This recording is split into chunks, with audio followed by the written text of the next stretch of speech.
So we have finished your first chapter of civics, that is the Indian Constitution. और आज हम लोग इस पूरे चैप्टर की एक बार समरी देखेंगे। और ये जो समरी है ये आप लोगों के लिए बहुत इंपॉर्टेंट होती है, because it is like it is the gist. यानी हमने पिछले 2-3 वीडियोस में आपके लाइन बाय लाइन हर एक सेंटेंस को समझा, ठीक है, हर एक पैराग्राफ को हमने आपको एक्सप्लेन किया। So you know the whole chapter, but still if you learn the summary, then it is like you get the whole part fixed in your brain, है ना। ये आपको अच्छी तरीके से आपको याद हो जाएगा और आपको चीज़ें जो है वो क्लियर हो जाएंगी, राइट। और कई बार ऐसा होता है कि एग्ज़ाम टाइम में अगर हमारे पास बहुत ज़्यादा टाइम नहीं है ना, हम एक एक लाइन बहुत प्रॉपरली नहीं देख सकते हैं, तो हम क्या होता है कि हम समरी देख के भी अपना रिविजन का वर्क जो है वो कर सकते हैं। Okay, so let us start now. तो अभी हमने कॉन्स्टिट्यूशन देखा था। विल गो इन शॉर्ट, चीज़ों को, जो चीज़ें इंपॉर्टेंट है उसको हम लोग डिस्कस करते चलेंगे। So we have seen about the constitution, कि संविधान हम लोगों ने देखा था कि संविधान किसको कहते हैं। So constitution it is like law making body. Okay, so constitution makes the basic rules और लॉ फॉर अ कंट्री। इसकी एक प्रॉपर डेफिनेशन हम आपको क्लासेस में दे चुके हैं, तो सेम चीज़ें हम वापस से रिपीट नहीं करेंगे। Okay, will go in short. Okay, so constitution makes the basic rules और लॉज फॉर अ कंट्री, ठीक है। तो अब इस संदर्भ में जो आपके कॉन्स्टिट्यूशन है, इसके पर्पस क्या होते हैं, यानी क्यों ये संविधान हमको बनाना क्यों चाहिए, है ना, इसके पर्पस क्या हैं। Okay, first we have seen what you mean by constitution, then what are its purpose.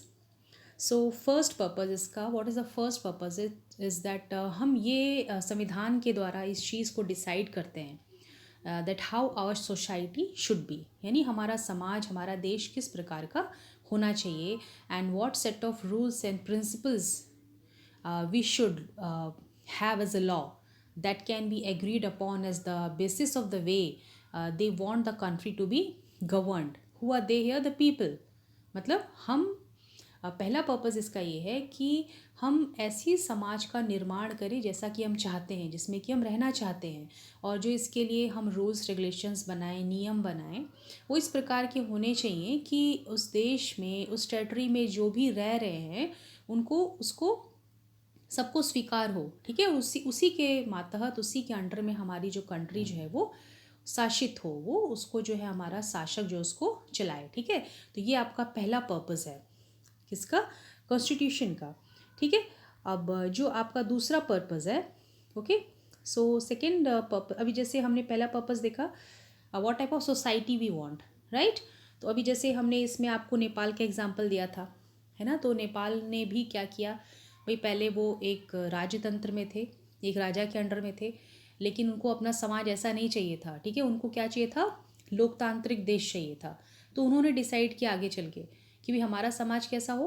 लोकतांत्रिक हो, और इसके जो रूल्स हैं, प्रिंसिपल्स हैं, वो किसके द्वारा बनाए जाएं? सबके द्वारा बनाए जाएं, ठीक है।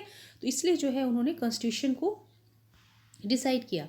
Okay, and the second important purpose, यानी आपके जो कॉन्स्टिट्यूशन का दूसरा पर्पज़ है, ठीक है, उसको हम लोग देखते हैं।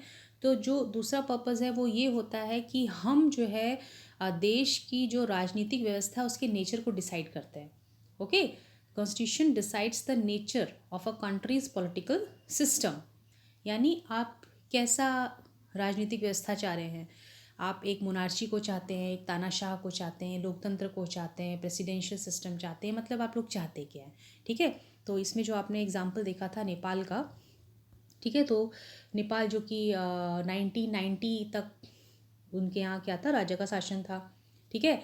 फिर उन लोगों को स्वीकार नहीं था, तो उन लोगों ने आंदोलन किया, और आंदोलन करने के पश्चात फिर 2006 तक, 2006 तक what they have done, they have established a constitutional monarchy, ठीक है। तो यहाँ पे आपकी बुक में भी देखिए जो इंपॉर्टेंट चीज़ें उसको हम लोग मार्क कर सकते हैं। 1990, okay, so previous constitution of Nepal which had been adopted 1990, the final authority rested with the king. Okay, अब आपका 2006 तक क्या हुआ? It has established a democracy, ठीक है। और आपका 2015 आते आते फिर उन्होंने क्या किया, यहाँ पे कंप्लीट डेमोक्रेसी को एस्टेब्लिश कर दिया था, ठीक है। 2015 आप लोग देखिए आपके बुक में आपकी जो थर्ड डेट है वो भी आपको दे रखी है, ठीक है। Nepal adopted a new constitution for the country in 2015।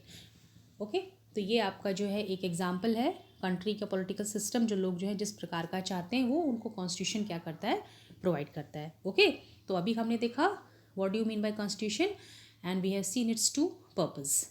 First purpose is how our society should be and what set of rules and regulations we should have according to which our country should be governed. And second purpose it is that constitution decides the nature of a country's political system, right? अब हम लोग देखेंगे आपका functions, आपकी जो है constitution के functions हम लोग देखेंगे, ठीक है। इसके यानी फंक्शंस क्या है। Okay, so first is it prevents the misuse of power and authority by the leaders that are chosen by us. अभी कॉन्स्टिट्यूशन ने हमको अधिकार दे रखा है कि भाई हम अपना नेता जो है वो खुद चुने, ठीक है। लेकिन कई बार क्या होता है, जब हम कोई नेता चुन लेते हैं, भाई उसके पास पावर आ जाता है, अथॉरिटी आ जाती, तो वो इसमें क्या कर सकता है, उसको मिसयूज़ कर सकता है, ठीक है। तो इसको बचाने के लिए the constitution provides safe guards against this. तो इससे बचाने के लिए कॉन्स्टिट्यूशन ने हमको कुछ सेफ गार्ड्स दिए हैं। इसका एग्जांपल देंगे तो that is your fundamental rights, यानी जो आपके बेसिक, जो आपके मौलिक अधिकार हैं, ठीक है। ये आपकी कॉन्स्टिट्यूशन ने आपको प्रोवाइड कर रखा है। ओके, अब जैसे इसमें हम एग्जांपल उठाएं तो आपके जो दलित हैं, यानी आज़ादी के पहले तक जो आपके दलित थे उनके पास कोई अधिकार नहीं थे, लोग उनको बेगार करवाते थे, अपने खेतों में बंधक बना के रखते थे। बंधक मतलब आपके जो मजदूर हैं, है ना, आप उनके दादा मजदूर थे, उनके खेतों में उनके पिता हुए, अब उनका बेटा हुआ, यानी कर्ज से मुक्ति नहीं हुई, कर्ज में बंधते चले गए, तो फिर वो लगातार जो है उससे मजदूरी से बंध गए, यानी अपने कर्जे को उतारने के लिए, या फिर गरीब थे, कहीं ज़मीन नहीं थी, तो वे उनके ज़मीन पे काम करते थे और उसके बदले में उनका जो है जीवन निर्वाह हो जाता था। लेकिन अब वो उनके घर के सारे काम करते थे, है ना, यानी खेतों का काम लेकर घरों का काम, उनका जो गंदा साफ़ करना, वो भी उसके एवज़ में फिर उनको कोई अधिकार नहीं दिए जाते थे। आप हमारे मंदिर में नहीं घुसेंगे, आप हमारे कुएं से पानी नहीं भरेंगे, आप हमको छुएंगे नहीं, आपकी छाया हम पे नहीं पड़नी चाहिए, ठीक है। तो ये सब चीज़ें जो है, इससे बचने के लिए जो है कॉन्स्टिट्यूशन ने आपको क्या दिया, फंडामेंटल राइट, ठीक है। अब देखिए, अब जो आपका सेकेंड फंक्शन है, यानी कि आपका जो दूसरा अधिकार जो आपके कॉन्स्टिट्यूशन ने आपको दे रखा है, वो ये है कि dominant group does not use it's power against others और लेस पावरफुल पीपल और द ग्रुप, ठीक है।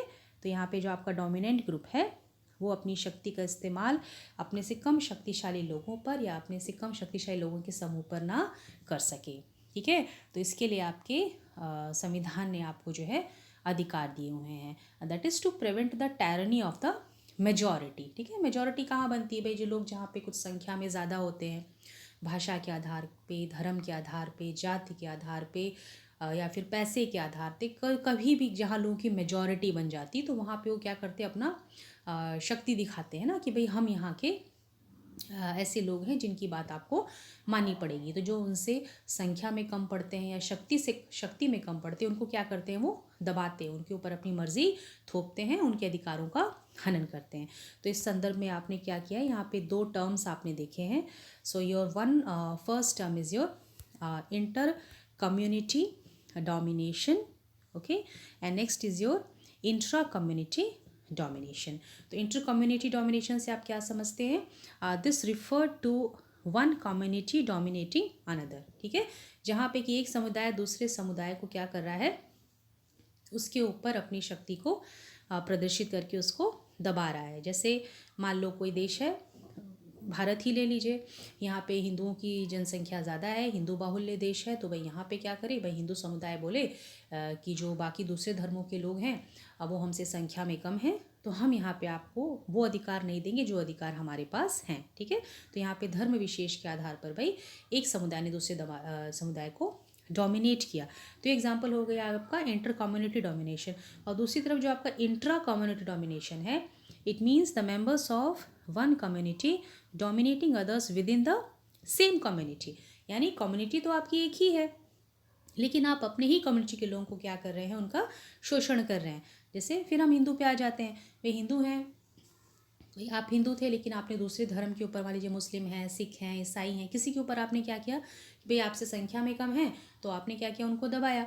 लेकिन अभी आप अपने धर्म में आ जाइए तो आप क्या कर रहे हैं, जैसे हिंदू में वर्ण व्यवस्था थी जो कि पहले बहुत ज़्यादा प्रचलित थी कि भाई ब्राह्मण क्षत्रिय शूद्र सब बटे हुए हैं, तो उसमें आप क्या कर रहे थे, आप ऐसे आपने जातियाँ बांट रखी है जिसमें कि आप सोचते हैं कि ये जो फला जाति है हमसे नीची है ना, ये हमसे हीन है, दीन है, तो ये हमसे कम है, इसीलिए हम क्या करेंगे, इसको वो अधिकार नहीं देंगे जो हमारे पास है।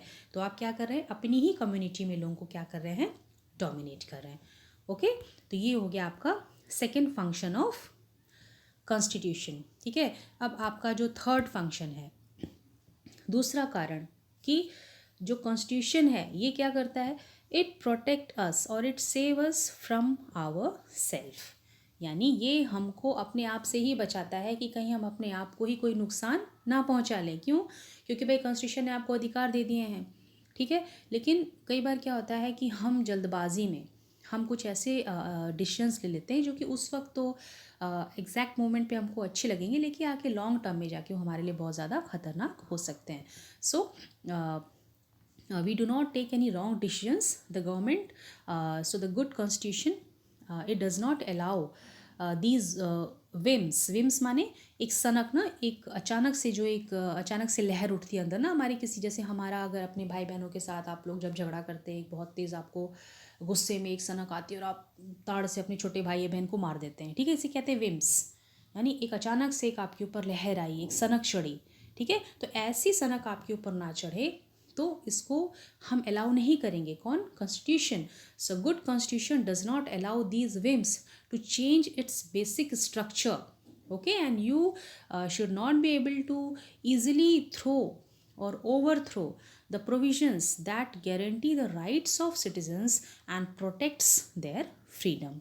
ठीक है, तो इन सब चीज़ों से बचाने के लिए कि कहीं आप ऐसे कोई काम ना कर दें कि कहीं आपके अधिकार छीन जाएं और आपकी आज़ादी जो है आपसे दूर हो जाए, तो इससे बचाने के लिए भी कॉन्स्टिट्यूशन हमको क्या करता है, हमको सेफ गार्ड करता है। ओके, तो ये आपके क्या हो गए, फंक्शंस ऑफ द कॉन्स्टिट्यूशन।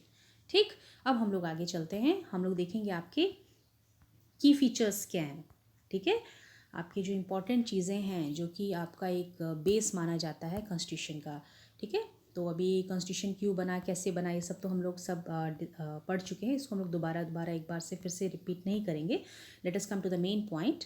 तो आपका जो पहला फीचर है that is your federalism. Okay, अभी ये जो फेडरलिज्म है इसको हम लोग संघवाद भी कहते हैं।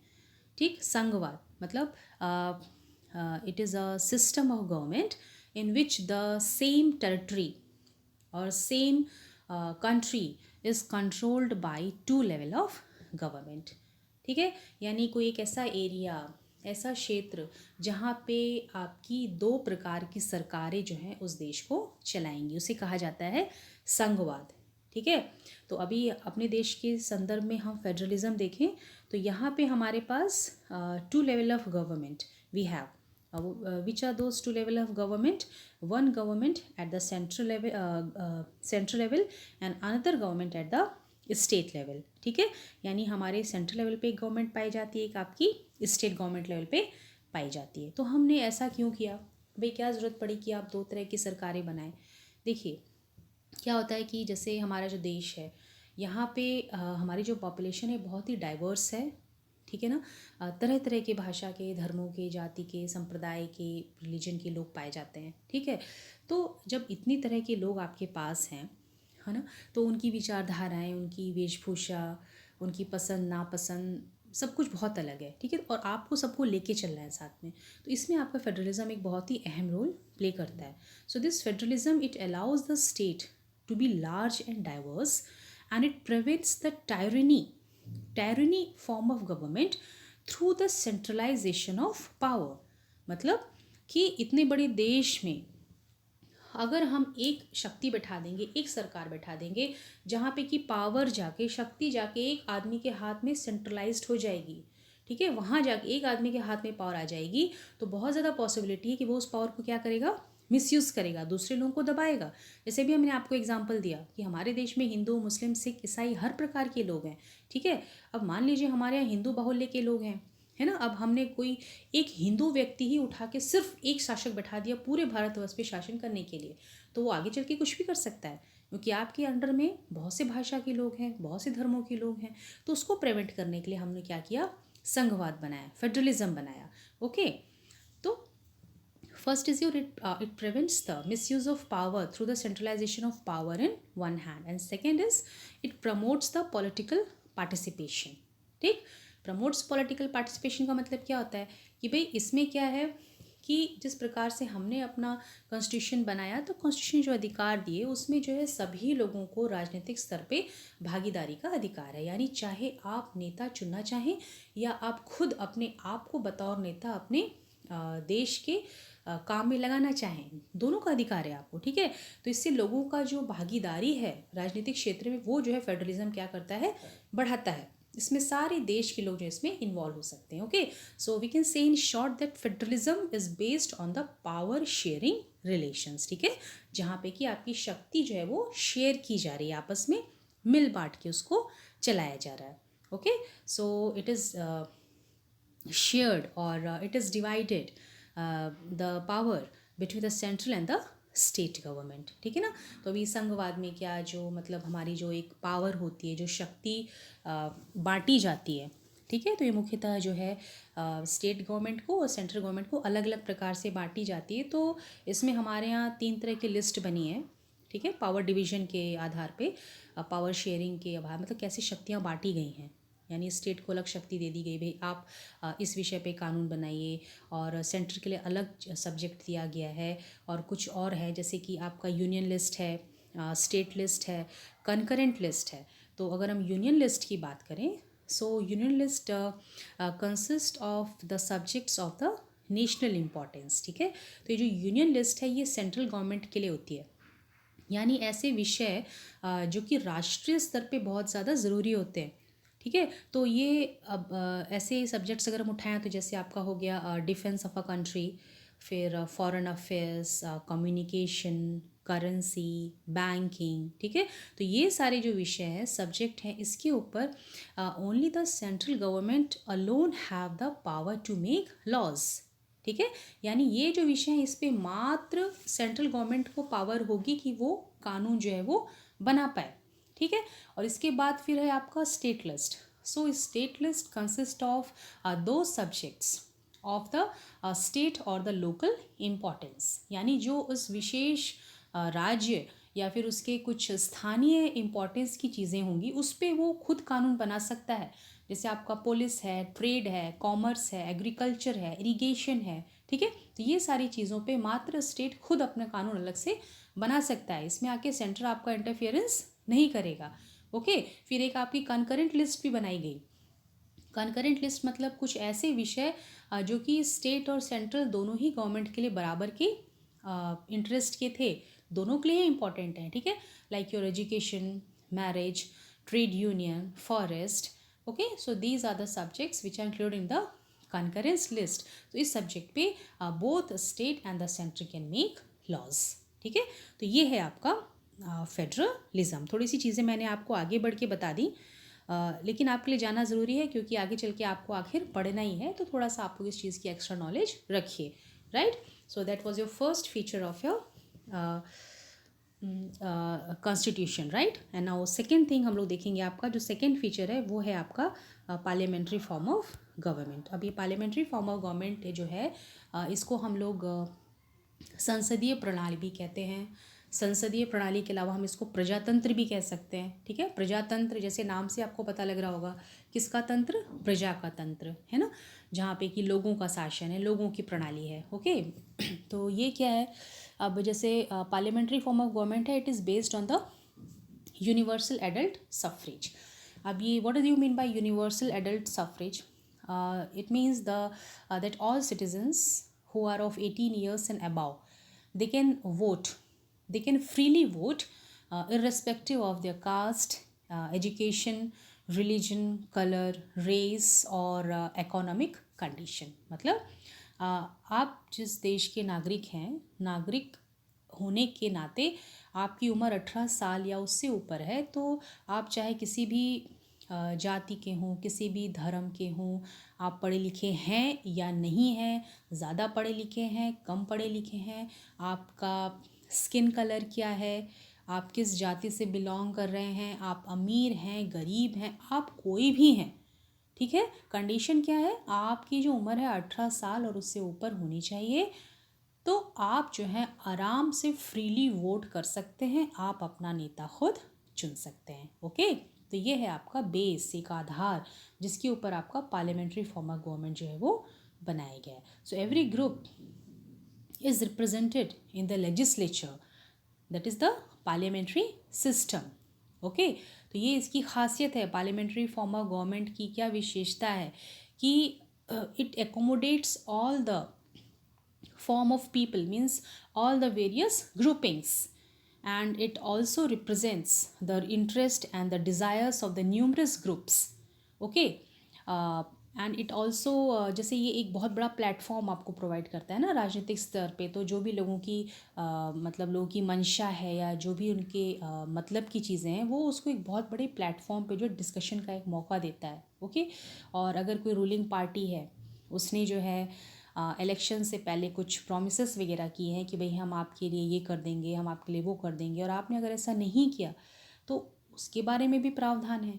मीन्स कहने का मतलब ये है कि पार्लियामेंट्री फॉर्म ऑफ गवर्नमेंट का मतलब ये होता है एक ऐसी संसदीय प्रणाली, ठीक है, जहाँ पे कि आपके हर ग्रुप से लोग जो हैं वो लेजिस्लेचर में रिप्रेजेंट कर सकते हैं, ठीक है, हर कोने कोने से लोग जो लेजिस्लेचर का हिस्सा बन सकते हैं। और इसकी क्या ज़रूरत क्या है, मतलब पार्लियामेंट्री फॉर्म ऑफ गवर्नमेंट की ऐसी कौन सी बेनिफिट्स हैं, तो बेनिफिट्स अगर गिनाएं तो it accommodate the various kinds of groupings, ठीक है, मतलब जो हर प्रकार के समुदाय हैं, लोग हैं, ये सबको एकोमोडेट करता है, सबको जो है ये अपने साथ में लेके चलता है। And second is that the interest and the desires of the numerous groups can be discussed on a larger platform, ठीक है, जैसे कि मैंने भी आपको बताया कि जो भी आपके अलग अलग प्रांत के लोग हैं, अलग अलग क्षेत्रों के, उनके जो भी ज़रूरत की चीज़ें हैं, उनकी जो भी आकांक्षाएं हैं, उनको आप बहुत बड़े प्लेटफॉर्म पे डिस्कस कर सकते हैं। और इसके क्या फ़ायदे हैं, if ruling party make promises before the elections, हम आपके लिए हॉस्पिटल बनाएंगे, हम आपके लिए इतने बड़े रोड्स बनाएंगे, एजुकेशनल इंस्टीट्यूट खुलवाएंगे, ये बात बनाएंगे, इतना हम आपको रोज़गार देंगे, ये सारे प्रोमिसेस आपकी रूलिंग पार्टी ने किए, लेकिन अगर आप उसने फिर इसको क्या किया, पूरा नहीं किया, तो इसमें क्या हो सकता है, देन द पार्लियामेंट में vote for non confidence resolution and it allows the government to be dismissed, ठीक है। तो ये एक बहुत बड़ा जो है ये इसका बेनिफिट होता है पार्लियामेंट फॉर्म का गवर्नमेंट का, ठीक है। अभी देखिए, एज पावर इज, इसका एक फ़ायदा और है, as a power is shared among council of ministers, ठीक है। पार्लियामेंट्री फॉर्म ऑफ गवर्नमेंट में क्या है कि आपकी जो है आपकी जो शक्तियां हैं वो अलग अलग मंत्रियों को जो है बांट दी जाती हैं, तो पावर शेयरिंग जो हो जाती है काउंसिल ऑफ मिनिस्टर्स से, तो इससे क्या होता है, the ruling party does not become all powerful, ठीक है, तो इससे जो मेन सत्ताधारी पार्टी कभी भी वो निरंकुश नहीं हो सकती है। ओके, तो ये है आपकी जो है पार्लियामेंट्री फॉर्म ऑफ गवर्नमेंट की benefits. So you can be elected and you can also elect, right? तो ये आपका हो गया second feature. And if we discuss the third feature of the constitution, that is your separation of powers, ठीक है। अभी ये जो सेपरेशन ऑफ पावर्स है, इसको हम लोग कह सकते हैं शक्तियों का बंटवारा, यानी किस प्रकार से शक्तियाँ जो हैं पावर्स आपकी बांटी गई हैं, ठीक है। तो हमने इसमें पढ़ा था आपका 3 स्तर पे पावर्स, आपका एक तो गवर्नमेंट के हमने ऑर्गन्स पढ़े थे, 3 organs we have, legislature, executive and the judiciary, ठीक है। अभी हम लेजिस्लेचर की अगर बात करें, ठीक है, तो जो आपका लेजिस्लेचर है, सो द लेजिस्लेचर क्या है, ये legislature, it consist of the elected representatives, okay. तो इसमें वे लोग आते हैं जिनके पास कानून बनाने के लिए अधिकार होते हैं, okay. So these are the group of people who have the power to make laws और who have the authority to make laws. तो लेजिस्लेचर मीन्स आपका संसद, parliament, it is a law making body, ठीक है।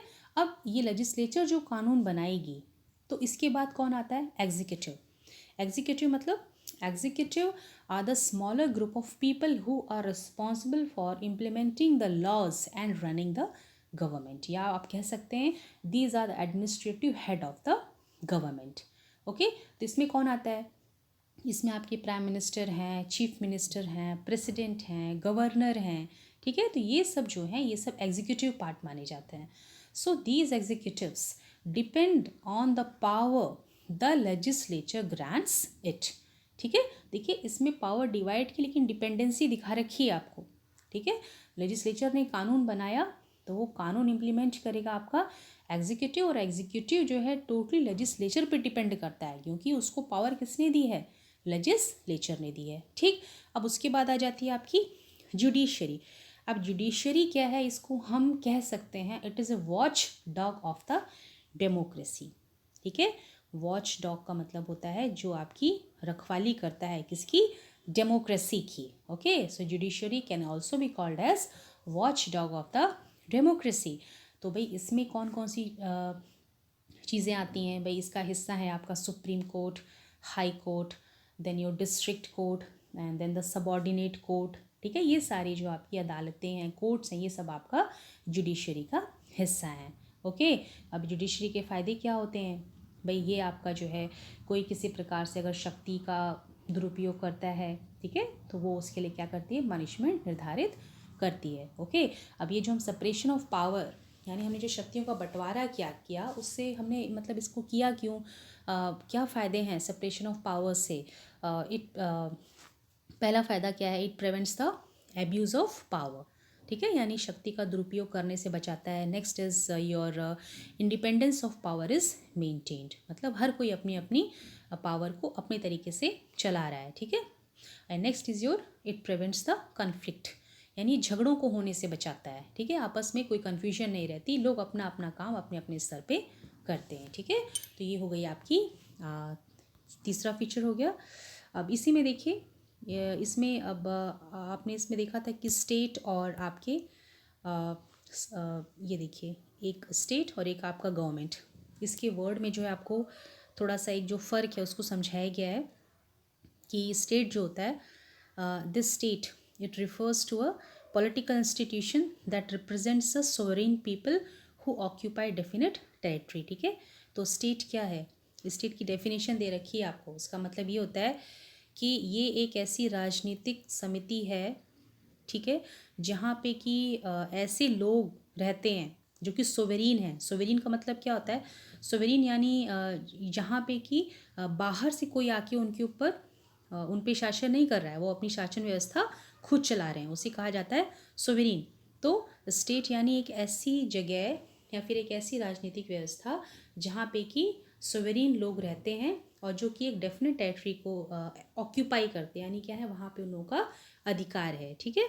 तो ये state है। और अगर हम गवर्नमेंट कहें तो गवर्नमेंट जो है ये एक मशीनरी होती है, ठीक है, and it is responsible for administering and enforcing the laws, ठीक। तो गवर्नमेंट का जो काम होता है ये जो है लॉज को एडमिनिस्टर करती है, उसको एनफोर्स करती है, और अभी कभी इलेक्शन होगा तो गवर्नमेंट उसके साथ क्या हो सकती है?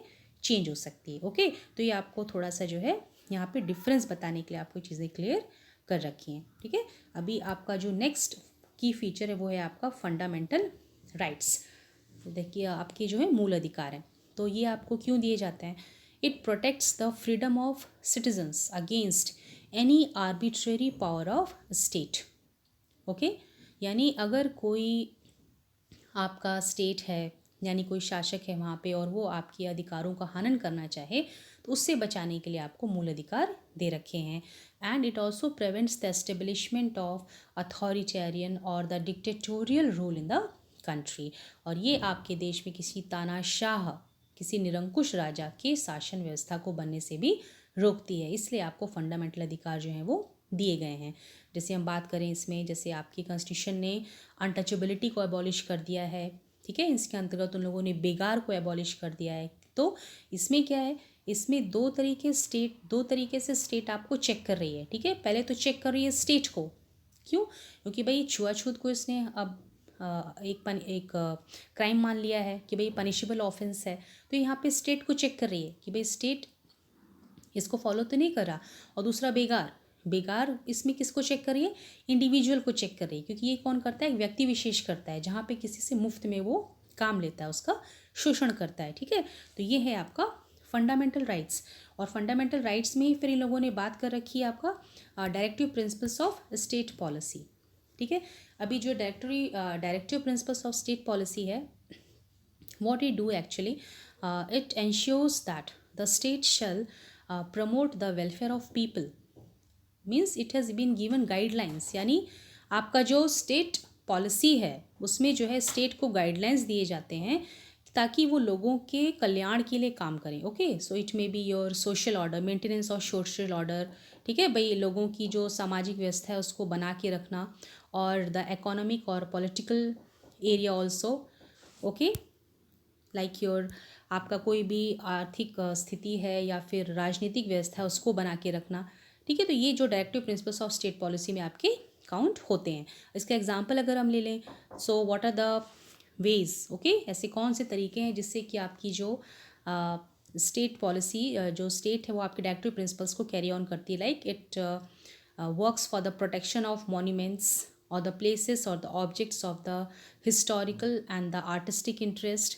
ठीक है, और then anything which is of national importance, it protects it against the destruction and the damage.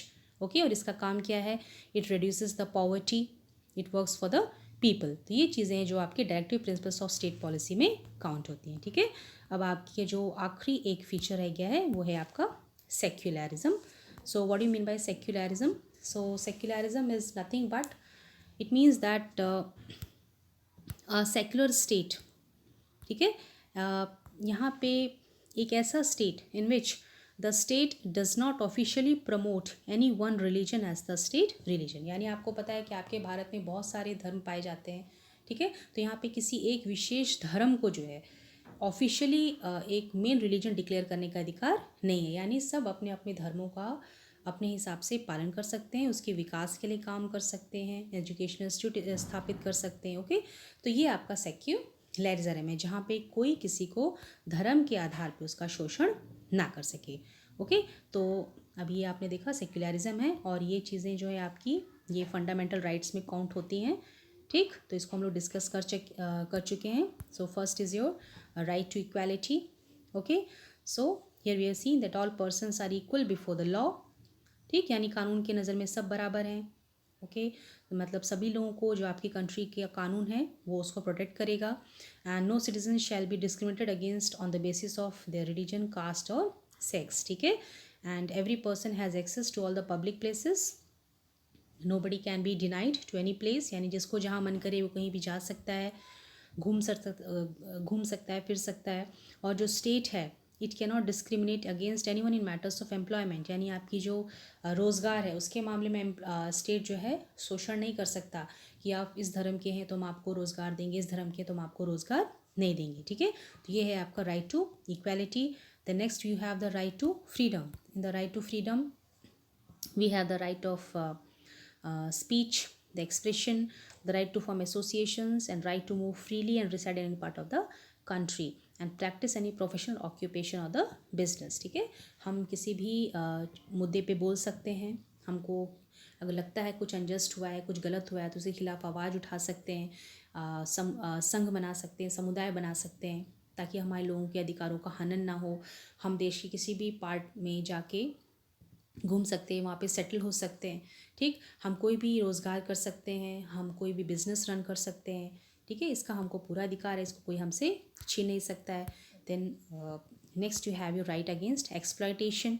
ठीक है, अगर कुछ भी आपके साथ गलत होता है, जैसे कि आपका ह्यूमन ट्रैफिकिंग है, बहुत बड़ा क्राइम है। ठीक है, अगर आप किसी को ज़बरदस्ती बेकार करवाते हैं, ज़बरदस्ती उससे काम करवाते हैं, और कोई बच्चा जो कि 14 साल या उससे कम उम्र का है उससे आप काम करवा रहे हैं, तो आप उसका शोषण कर रहे हैं, तो इसके खिलाफ भी आपके पास अधिकार है। ठीक है, next you have right to freedom of religion, यानी आपका जो भी धर्म है आप उसका पालन कर सकते हैं, आप उसको प्रैक्टिस कर सकते हैं, प्रोफेस कर सकते हैं, and you can propagate the religion of your choice. Next you have cultural and educational rights, यानी इसमें जो कॉन्स्टिट्यूशन है, कोई भी माइनॉरिटीज़ हों, रिलीजियस और लिंग्विस्टिक, वो अपना एजुकेशन इंस्टीट्यूट सेट कर सकते हैं, and so that they can preserve and develop their own culture. And the last one we have the constitutional remedies. Okay, इसको जो है संविधान की आत्मा भी कहा जाता है, क्योंकि जो सिटीज़न होते हैं अगर उनके अधिकारों का किसी प्रकार से हनन हुआ है तो वो कोर्ट मूव कर सकते हैं. ठीक है, और वहाँ पे अगर उनको लगता है that their fundamental rights have been violated by the state, then they can go to the court and they will be heard by the court. Okay, so these are all your fundamental rights. So this was your summary. Okay, तो इस chapter में जो main चीज़ें हैं, ठीक है, जो main चीज़ है वो हमको लेके चलना है. ओके, तो first is your what do you mean by constitution, यानी कॉन्स्टिट्यूशन से आप क्या समझते हैं. ठीक है, पहले हमने देखा कॉन्स्टिट्यूशन क्या चीज़ है, फिर हमने देखा what are its two purpose, हमने उसका 2 पर्पस देखा. ठीक है भाई, वो पहले तो हम देखते हैं हमारी सोसाइटी कैसी होनी चाहिए जहाँ पे हमको रहना है, और दूसरा पर्पस क्या है कॉन्स्टिट्यूशन का, it decides the nature of a countries political system, मतलब हमको कैसी राजनीतिक व्यवस्था चाहिए, लोकतांत्रिक या निरंकुश या तानाशाह. ठीक है, फिर हमने फंक्शंस देखे यहाँ पे कॉन्स्टिट्यूशन के. So first function is it prevents the misuse of power and the authority by the leaders that are chosen by us by giving various safeguards. Then second is it also prevents that the dominant group does not use its power against others or less powerful people of the group, right? And next what we have seen, it saves us from ourselves. ठीक है, हमको हम ही से बचाता है कि हम कोई ऐसा काम ना करें जिससे कि हम एक मूड स्विंग्स में आके, मतलब अचानक से बहुत जोश में आके कोई ऐसा काम करें जिससे कि हम अपने गवर्नमेंट की बेसिक स्ट्रक्चर को चेंज कर दें, उसको ओवरथ्रो कर दें और हम अपने गारंटीड राइट्स को हनन कर दें और अपनी ही जो है हम फ्रीडम को फिर खतरे में डाल दें. ठीक है, तो ये कुछ फंक्शंस हमने देखे कॉन्स्टिट्यूशन के. फिर हमने देखा इसकी की फीचर्स. तो की फीचर्स में पहले हमने देखा आपका federalism.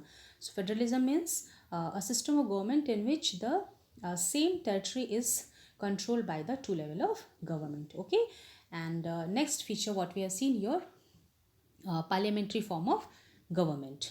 So in the parliamentary form of government we have seen that it is based on the what is called as universal adult suffrage. Universal adult suffrage में आपने देखा कोई भी जो 18 साल या उससे ऊपर है, वो आप किसी भी धर्म विशेष का हो, कास्ट का हो, रिलीजन का हो, अमीर हो, गरीब हो, पढ़ा लिखा हो या ना हो, वो जो है वोट जो है वो दे सकता है. ठीक है, और इससे बहुत से फ़ायदे भी हमने देखे कि भाई एक्चुअली इसके बेनिफिट्स कौन कौन से होते हैं. ठीक, the next feature we have seen your separation of powers. Separation of powers में we have seen your 3 organs of government, that is legislature, executive and the judiciary, right. And next on the 4th number we have seen your fundamental rights. So fundamental rights protects the freedom of citizens against any arbitrary power of the state. ठीक है, और last one जो हमने देखा आपका वो है आपका सेक्युलरिज्म. और हाँ, फंडामेंटल राइट्स में हमने फिर आपका directive principles of state policy देखा. So under the directive principles of state policy the state is provided with certain guidelines. So it ensures that the state shall promote the welfare of people. Okay, it works for the welfare of people. ठीक है, और इसमें हमने बहुत से example भी आपको दिए. Then the last one we have seen your secularism. Secularism means धर्मनिरपेक्षवाद, यानी जहाँ पे कि किसी धर्म विशेष को एक ऑफिशियल रूप नहीं दिया जाता है, यानी जितने भी धर्म के लोग हैं वो अपने अपने अधिकारों की अपने अपने धर्मों को उसका पालन कर सकते हैं और कोई एक विशेष धर्म को दूसरे धर्म के ऊपर थोपा नहीं जाता है. ठीक है, तो ये हैं आपके की features of constitution, right. So this was your whole summary of the chapter and I hope आपको अब ये चैप्टर अच्छे समझ में आ गया होगा and nothing is been left and I think everything is clear to you. And still if you have any doubt you can put it in the comment box. और अगले क्लास में हम लोग सेकेंड चैप्टर आपका continue करेंगे. I think that is your secularism, right.